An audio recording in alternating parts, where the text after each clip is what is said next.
Hi friends, എല്ലാവർക്കും പുതിയൊരു വീഡിയോയിലോട്ട് സ്വാഗതം. അപ്പോൾ ഇന്ന് ഞാൻ ഉണ്ടാക്കാൻ പോകുന്നത് ഐസ്ക്രീമാണ്. ബിസ്ക്കറ്റ് കൊണ്ടുള്ള ഒരു ഐസ്ക്രീമാണ്. ഇതിന് ബിസ്ക്കറ്റും പാലും പഞ്ചസാരയും മാത്രം മതി. വളരെ എളുപ്പത്തിൽ തന്നെ ഉണ്ടാക്കിയെടുക്കാൻ പറ്റും. പിന്നെ നിങ്ങൾക്ക് ഇഷ്ടമുള്ള ബിസ്ക്കറ്റ് ഇതിലോട്ട് എടുക്കാം. ഇങ്ങനെ ഇന്നതെന്നുള്ളതൊന്നും ഇല്ല. നിങ്ങളുടെ ഫേവറേറ്റ് ആയിട്ടുള്ള ഏത് ബിസ്ക്കറ്റ് വേണമെങ്കിലും എടുക്കാം. അപ്പോൾ ഇനി ഇത് ഉണ്ടാക്കാൻ വേണ്ടിയിട്ട് ഞാൻ പാൽ എടുത്തിട്ടുണ്ട്. 250 ml ആണ് എടുത്തിരിക്കുന്നത്. അതിന് 4 ബിസ്ക്കറ്റാണ് എടുത്തിരിക്കുന്നത്. പിന്നെ വേറൊരു ഗ്ലാസ്സിൽ കുറച്ച് പാലെടുത്തിട്ടുണ്ട്. ഇനി ഈ ബിസ്ക്കറ്റ് പൊടിച്ചിട്ട് ഇതിലോട്ട് പാലിലിട്ട് കുതിർത്തി വെക്കുകയാണ് ചെയ്യുന്നത്. ഇപ്പോൾ 4 ബിസ്ക്കറ്റ് ഉള്ളതുകൊണ്ടാണ് ഞാൻ ഇങ്ങനെ ചെയ്യുന്നത്. അഥവാ നിങ്ങൾ കുറച്ച് കൂടുതൽ ക്വാണ്ടിറ്റി എടുക്കുകയാണെങ്കിൽ ബിസ്ക്കറ്റ് മിക്സിയിലിട്ടൊന്ന് പൊടിച്ചതിന് ശേഷം പാലിൽ ഇങ്ങനെ കുറുക്കി മിക്സ് ചെയ്തെടുത്താൽ മതി. അപ്പോൾ ഇത് കുറുക്കി വെച്ചിട്ടുണ്ട്.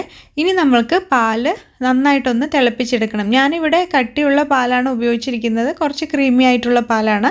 നിങ്ങൾക്ക് നോർമൽ പാലാണെങ്കിൽ ഉപയോഗിക്കുന്നതെങ്കിൽ കുറച്ചുകൂടെ ഒന്ന് തിളപ്പിച്ചൊന്ന് കട്ടിയാക്കി എടുക്കണം. ഇനി ഇതിലോട്ട് ആവശ്യത്തിനുള്ള മധുരം ഇടാം. 1 ടേബിൾ സ്പൂണാണ് ഞാനിപ്പോൾ ഇടുന്നത്. അതിനുശേഷം ഇനി നമ്മളുടെ ബിസ്ക്കറ്റ് കലക്കി വെച്ചതുണ്ടല്ലോ, അത് ഇതിലോട്ട് ചേർക്കുക. അത് ചേർത്തിട്ട് ഒന്ന് മിക്സ് ചെയ്യുക. ഒരു മിനിറ്റ് മിക്സ് ചെയ്തതിന് ശേഷം ഞാനിപ്പോൾ ഇവിടെ ബിസ്ക്കറ്റ് പ്ലെയിൻ ആയതുകൊണ്ട് ചോക്ലേറ്റ് ഫ്ലേവർ ചേർക്കാൻ വേണ്ടിയിട്ട് ഒരു ഡാർക്ക് ചോക്ലേറ്റിൻ്റെ ഒരു പീസ് ആഡ് ചെയ്യുന്നുണ്ട്. നിങ്ങൾക്ക് ചോക്ലേറ്റ് ബിസ്ക്കറ്റാണ് എടുക്കുന്നതെങ്കിൽ കുഴപ്പമില്ല, അങ്ങനെ ഇരിക്കട്ടെ. പിന്നെ നമ്മൾക്ക് വാനിലയുടെ എസെൻസോ അല്ലെങ്കിൽ പൈനാപ്പിളിൻ്റെ എന്തെങ്കിലും എസെൻസ് നിങ്ങൾക്ക് ഐസ്ക്രീമിലോട്ട് വേണമെങ്കിൽ അതിപ്പം ഈ ഒരു സ്റ്റേജിൽ ആഡ് ചെയ്യാം.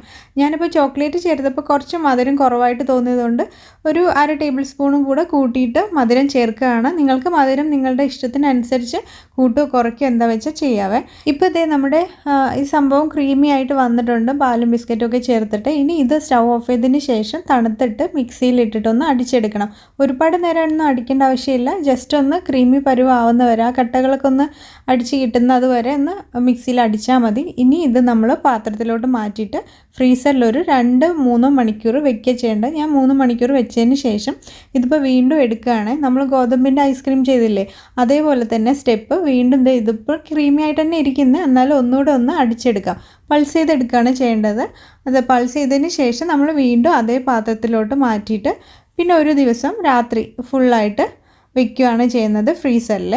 അപ്പോൾ അടുത്ത ദിവസം ഞാൻ എടുത്തതാണ്. അപ്പം കയ്യിലുകൊണ്ടാണ് എടുക്കുന്നത്. അപ്പം ഈ കയ്യിലുകൊണ്ട് എടുക്കാൻ ബുദ്ധിമുട്ടായതുകൊണ്ട് ഞാൻ മറ്റേ പോപ്സിക്കിളിലും ചെയ്തിട്ടുണ്ട്. ഇപ്പോൾ ഐസ്ക്രീം കണ്ടോ, ശരിക്കും നല്ല ടേസ്റ്റിയാണ്. കാണുമ്പോൾ തന്നെ കഴിക്കാൻ തോന്നുന്നുണ്ടല്ലേ, നല്ല യമ്മിയാണത് ശരിക്കും. അപ്പം ഞാൻ ഇതേപോലെ തന്നെ പോപ്സിക്കിളിലും ഉണ്ടാക്കി വെച്ചിട്ടുണ്ടായിരുന്നു കുറച്ച്.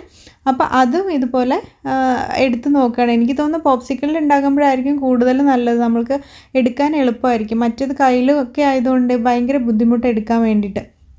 അപ്പോൾ ഇതും നല്ല ടേസ്റ്റി ആയിട്ടാണ് വന്നിരിക്കുന്നത്. 2 ടൈപ്പ് ഓഫ് ഐസ്ക്രീമും നിങ്ങൾക്ക് ഇതേപോലെ തന്നെ ഗ്ലാസ് വെച്ചിട്ട് വേണമെങ്കിലും ഉണ്ടാക്കാം. പോപ്സിക്കൽ മോൾഡ് ഉണ്ടെങ്കിൽ അങ്ങനെയും ചെയ്യാം. ഇനി അഥവാ ഇങ്ങനെയാണ് ഐസ്ക്രീം കഴിക്കേണ്ട ഇഷ്ടമെങ്കിൽ അങ്ങനെ പാത്രത്തിൽ വെച്ചിട്ടും ഫ്രീസ് ചെയ്ത് വെച്ചിട്ടും ചെയ്യാം. നിങ്ങൾക്ക് ഇഷ്ടമുള്ള പോലെ അത് ചെയ്തെടുക്കാം. പക്ഷേ പ്രോസസ്സ് ഇത് ഒന്ന് തന്നെയാണെന്നേ ഉള്ളൂ. വളരെ എളുപ്പമാണ്. വെറും 3 ചേരുവകൾ മാത്രം മതി. എല്ലാവരും ഇതൊന്നും ഉണ്ടാക്കി നോക്കണം. ഉണ്ടാക്കിയതിന് ശേഷം നിങ്ങളുടെ അഭിപ്രായങ്ങളൊക്കെ കമൻറ്റ് ചെയ്യാൻ മറക്കരുത്. അപ്പം ഈ വീഡിയോ ഇഷ്ടപ്പെടുകയാണെങ്കിൽ ലൈക്ക് ചെയ്യാനും അതുപോലെ തന്നെ ഷെയർ ചെയ്യാനും മറക്കരുത്. ഇനി അടുത്തൊരു വീഡിയോയിൽ അടുത്തൊരു റെസിപ്പി ആയിട്ട് കാണാം. അതുവരെ ബൈ.